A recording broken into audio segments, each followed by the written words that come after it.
So yun guys, magandang araw sa lahat. Panibagong vlog tayo. So sungay ng kalabaw guys, ituturo ko. Hindi tuturo, ibabahagi ko kung paano kami magproseso ng sungay. So pili muna ako ng sungay. Ayan. Goods na to, pang pinaniki.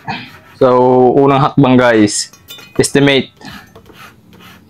muna syempre. Hindi mawala yung estimate, and yan, sinuksukan na. Susukatin natin yung butas niya kung hanggang saan. Tapos mag-a-adjust tayo ng kahit kalahating pulgada guys, galing dun sa dulo ng tingting. Adjust tayo dun para may konting butas na tira. And putol na. Ang pamputol ko pala guys, lagari. Hindi lagaring pang baka, lagaring pang kahoy. Yan. Kalmado lang tayo habang naglalagari. Voice over na pala to guys ha. Try natin mag voice over. Okay, putol ng putol. Tagal yan, tagal matigas kasi. Matigas masyado yung sungay. Tinakat ko na lang yung video para hindi tumagal masyado. Yan, sa puntong yan guys, pawis na talaga. Yung papawisan na. Ayaw nang hubanti yung lagari, pati lagari nakapagod. Mabilisan yung galaw ko dyan kasi nihabol ko yung oras ng video. And estimate ulit. Maraming estimate din guys, mga 10. Yan. Estimate ulit sa kakalabasan ng pinaniki, tsaka pagkayuko niya. Kailangan natin estimate yan. So, dun yung putol.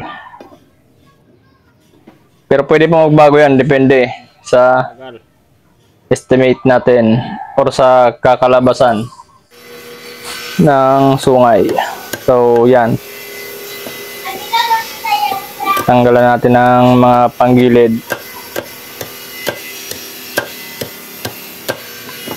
Para hindi na mahirap pag-estimate kasi isusuksok natin yung yung tang, papatagusin natin. So pagbabahagi ko to guys na kung paano ako magpatagos ng tang sa sungay. So yan lang yan.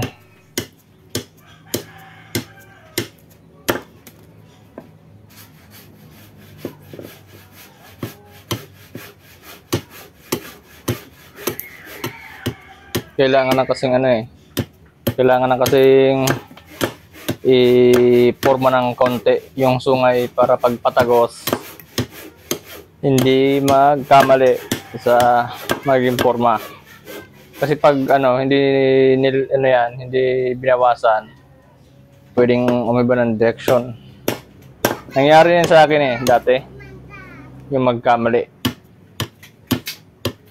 Kaya yun, natuto na lang. Natuto sa pagkakamali. Inaasa ng panahon. Kaya medyo iba na ng konti. Umiba lang ng konti. Pero yan, yung tira na yan sa dulo, puputulin pa yan. Tapos yung dito sa may bandang puno, yan ay yung maging mukha ng pinaniki. Yan yung maging mukha. Yan, ini-estimate ko na yung baba kasi dyan yung patamaan ng baba ng pinaniki. And yung likod, kailangan bawasan rin para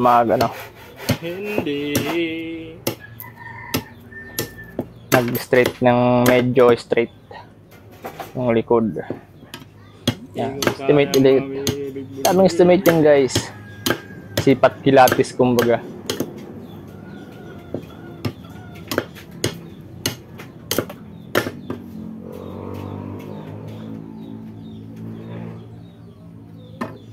And yung magiging noo ng pinaniki guys, kailangan i-estimate din yan. Saka magiging haba ng grip, kailangan yan i-estimate lahat.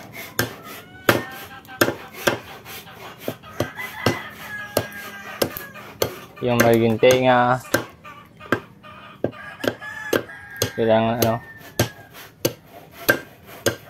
Kailangan maging mahusay. Yung handle pala na to, para to sa 16 inches. Kaya hindi hindi kailangan ng gaanong malaking sungay. Sabagay yung size na to, goods na to eh. Kaya ito na yung pinili natin. And buti na lang walang sira. Kasi hindi naman lahat ng sungay magandang maganda yung loob. Maganda sa labas. Pero sa loob, ang daming crack. Pero hindi naman totally crack yun. Kumbaga tikal yun. Mga tikal-tikal na sungay. So baka sa susunod na vlog ipakita ko kung anong itsura nung sira na sungay. Yan, puputuloy natin yung dulo.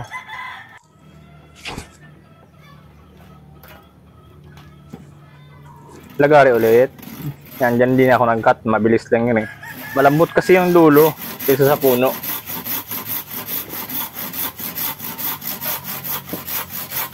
Bilis ko maglagari, no? Hindi, binibilisan ko lang yung pasikat lang yan. Bida-bida yan eh. Yan. Hindi mabilisan yung gulaw eh. Yan. Okay na yung sukat niya guys. Estimate ko na yung kakalabasan nito. Next, butas. Yung pambutas na yan guys, ginawa lang namin yan. Improvise, kumbaga. Asirado yan na asirado na bakal. Tapos in-straight, ginawang pambutas. Nilaparan yung dulo. Pag magbubutas pala guys, dapat nakabandang taas yung butas. Kasi sa itak, mas malapad yung ibaba gusto sa taas yung sa bandang style. Kaya dapat bandang taas yung butas para hindi maalanganin yung itak or yung purma. Sabagay, kanya-kanya naman kasi talagang estilo eh. So ito, pagbabahagi ko lang din siyempre. Kung may matutunan kayo, salamat. Kung sa tingin nyo mali and may gusto kayong ituro, comment down below.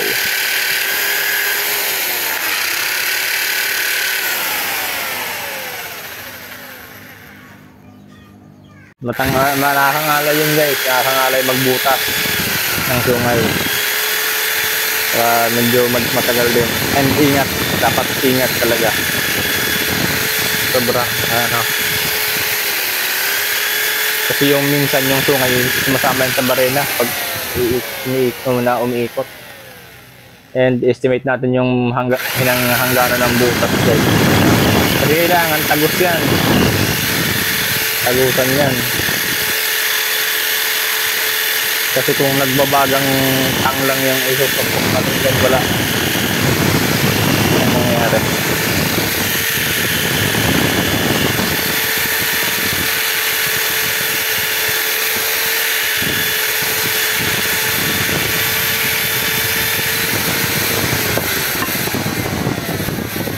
Ang bango niyan guys, ang bango niyan. Ang bango nung alikabok na yun. Sobra. Sarap sa baga niyan. Yan, dito naman tayo sa bandang puwet. Bandang dulo pala. Ay, bandang puno. Yan yung tindra kong butas kanina eh. Din sa estimate ko na pagsukat ng tingting. Yun yung natira na butas.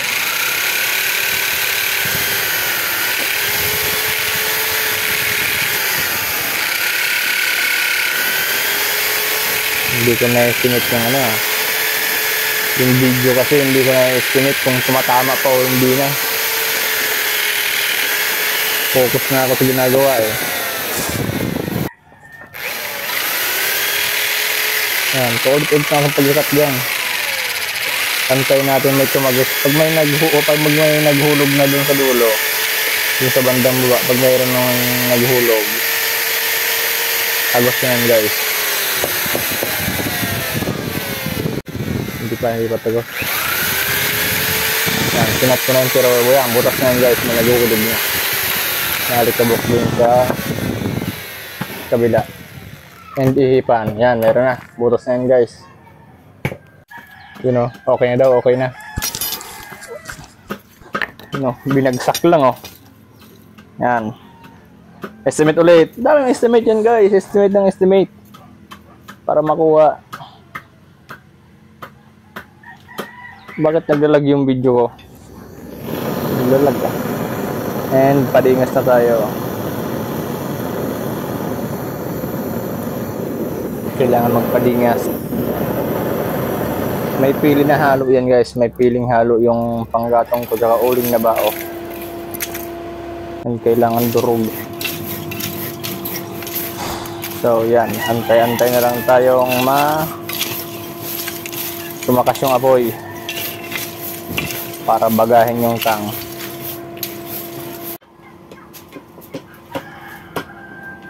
And kailangan basain para hindi magsalsikan yung mga uling.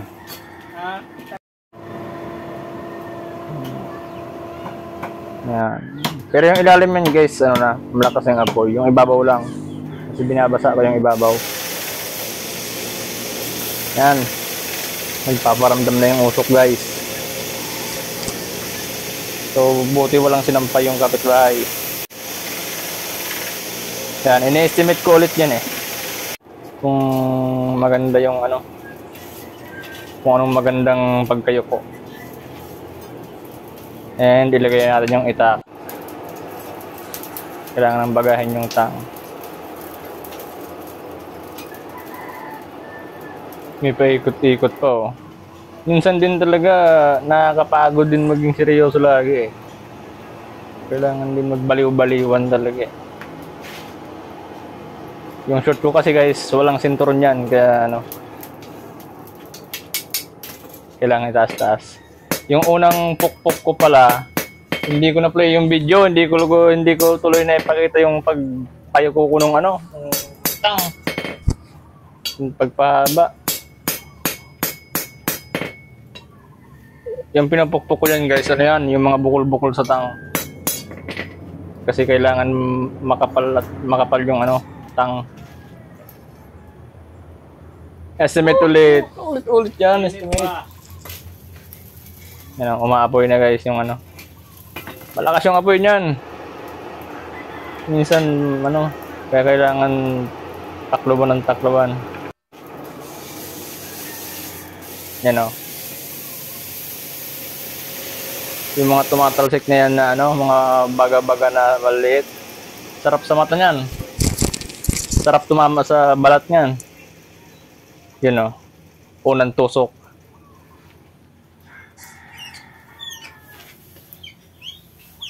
Yun. Yung nag-yellowish na yan, yung naninilaw na usok, ang bango niyan guys. Solid yan. Solid yung amoy niyan. Nakakalimot ng problema. Yung sinabi ng vape dyan.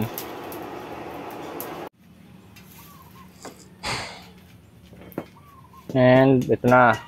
Pukpok ulit. Kasi kailangan yung tang guys. Kailangan ano, tatama talaga dun sa sukat. And talagang ano siya dun, papasok talaga siya. Kaya yung estimate talaga, kailangan may bao na maraming estimate. Yan. Bango niyan guys, yung usok na yan. Dumidikit yan sa balat, sa buhok, lalo na sa damit. Matinding amoy yan. Yung apoy na yan, kailangan ano. Kaya pag gagawin nyo to guys, ingat. Kasi umaapoy talaga yan. Kinain na ako ng usok guys oh. Ang bango ko na dyan. Sulit na yung bangoy ko dyan. Actually guys, kahapon pa yan. Kuha mong hinahanap mo. Sinabi na mag-gloves. Yan. Masaktan lang yan pero tuloy lang. Kailangan ituloy ang laban. mahapdi kasi talaga yung ano guys, yung natutunaw na sungay. Sobrang hapdi nun. Sobrang init nun. Walang pinagkaiba sa sa baga. Yan, ang problema na ako dyan kasi malapit na maghapon. Yan. Sarap ng usok na yan. Nasaktan na naman ulit. Ulit-ulit na nasasaktan guys. Pero tuloy lang. Yan, kailangan din estimate natin yung ano guys, yung pagkayuko, yung pagka-straight. Kailangan guys, maganda yung pagkakasipat talaga. Yan. Kailangan yung labi nung tang didikit dun sa sungay guys, or medyo tumanim ng konti yung puno ng itak.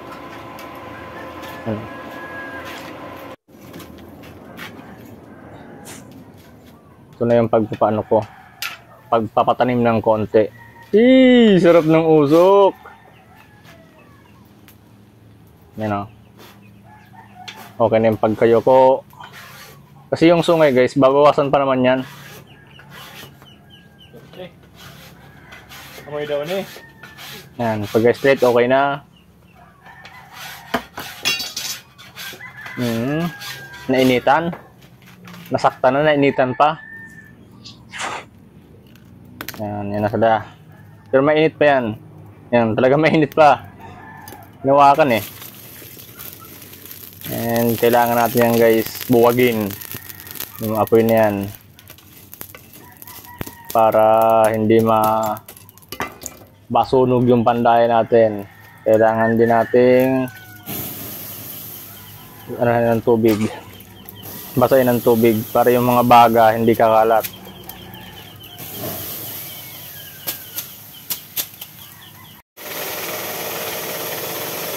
Yan o, yung dulo na yun dapat nakatagos yan. Kasi okay lang na kaunti lang yung nakatagos kasi babawasan